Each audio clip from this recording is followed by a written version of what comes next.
December's already here, man. What in the world is going on? Time moves so fast. Alright, we got the December 2022 tier list for the units of Grand Cross.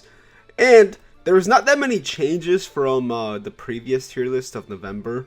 But there is, some changes. Obviously, we got a few new units. Like Kusak, who's right here in LOL tier. And then we have freaking Escanor, who is... You see this? You see his God tier, and there's a gap, right? There's a gap, and then right above it is Escanor. Okay, I mean that's how it works. All right, that's how the freaking tier list works. There's a huge gap between Escanor and every single unit on this whole entire list because he is just that good. And yeah, so let's go over some of the unit placements, where they are, and how they got here. Okay, all right, let's go. All right, in God tier, you have your Brennhilders, your freaking Esterosas, Naofumis, you have your Reinhardts, you have your Gothers. The rank up on Gother is... Bro, I don't know how. Gother always just manages to stay in God tier or like little like sub-meta.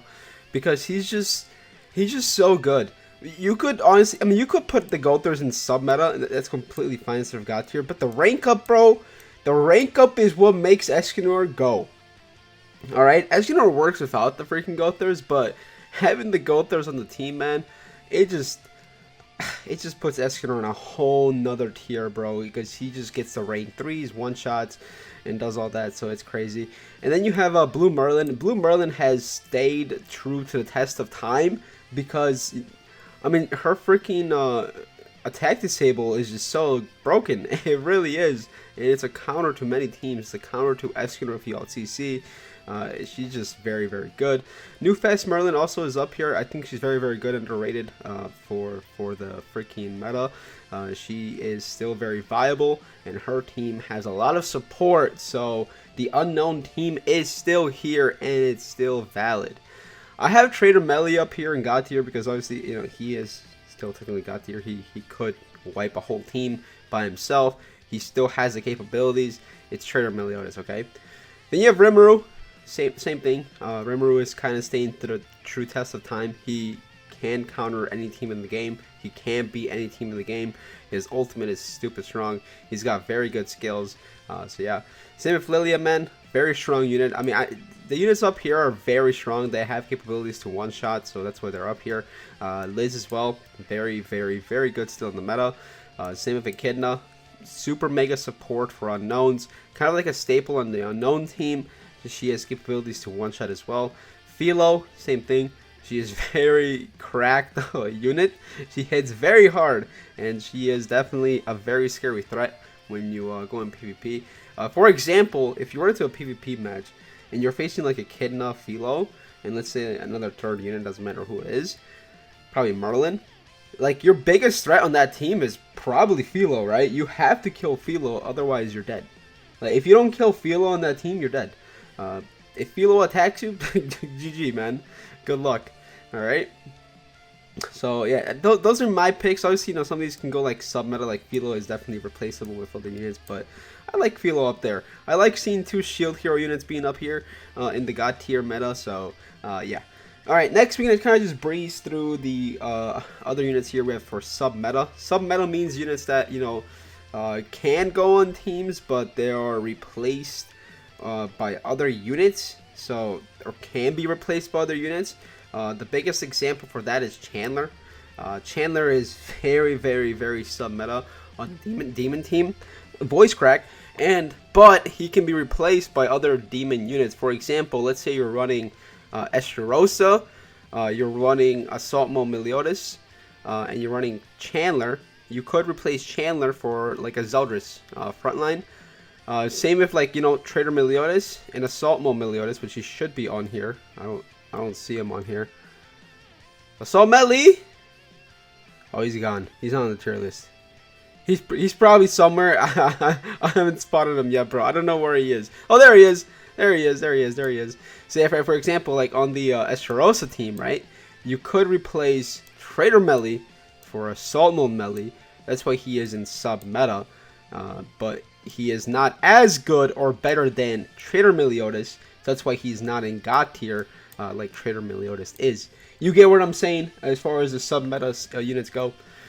So yeah, you have a lot of them on here. You have bonds on here. A lot of festivals in sub-meta, man. Let's see how many festivals we actually have on sub-meta. We have a lot of festivals in sub-meta. Holy. Alright, we have 1, 2, 3, 4, 5, 6, 7 festivals in sub-meta. 8, making it 8 festivals in sub-meta, man. That is crazy, right? So yeah, you have your King, you have your Deanne, who's not very used as much recently. I haven't really seen much of Deanne's on PvP.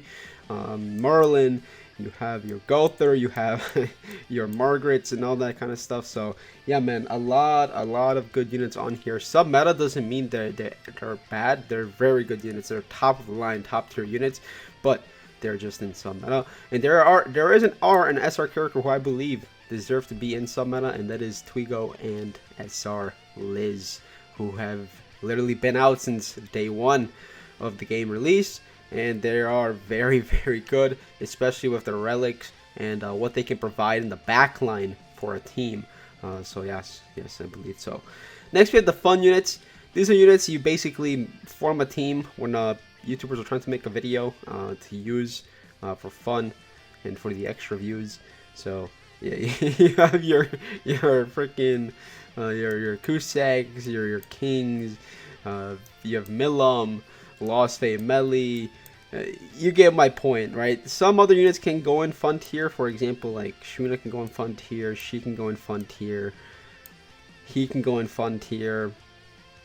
You have other units like, you know, Droll, fun tier.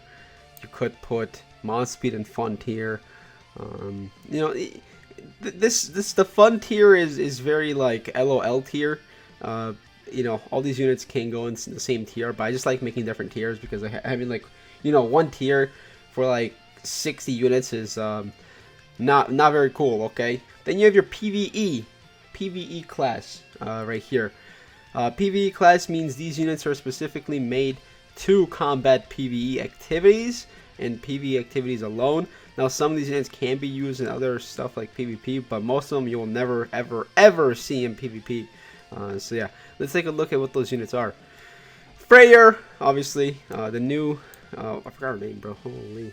You have Arthur, you have Tonar, you have Magelda, you have Brynhildr, you have the Deanne, you have the freaking Liz's, the Lanes, the freaking Gerheed, you have red-haired Liz, Jormungandr, Zaratras. You have so many units on here that are, you know, very, very good in PvE staples. Like, if you don't have these units, man, built for PvE, or at least like some of them, then I mean, you're just doing bad at PvE, man. I don't have to tell you, right?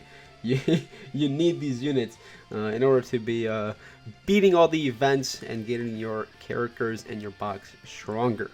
All right. Next, we move on to the As tier. Now, these are units that are bottom of the bottom, bottom of the low, bottom of the barrel. These units, I don't know what they're doing. Some of them even have relics, like Deanne has a relic, and she's just absolute garbage, man. Absolute garbage. I don't know what they were thinking when they made her a relic. She probably will never be usable ever again, considering, you know, what her substats are and her relic is, and her skills are. Yeah, unfortunate. But some of these units on this As tier list have hope and have a chance to redeem themselves whenever they get holy relics. So that for example is Jericho's. Whenever the Jerichos get holy relics, we have a chance. Aaron has a chance, right? I don't think Elaine has a relic. Elaine has a chance, okay? But Galen has a chance to do a redemption arc. A lot of units have, right? Half these units on this tier list have a redemption arc coming, but we don't know if that redemption arc is going to be good or if it's going to be bad. So, yeah. Alright, well, that's the tier list, man. Escanor, there's a gap. The God tier list, and the sub-meta chads. So, yeah. Thank you guys so much for watching. I'll catch you guys later, man. This was fun. Be back for January 2023.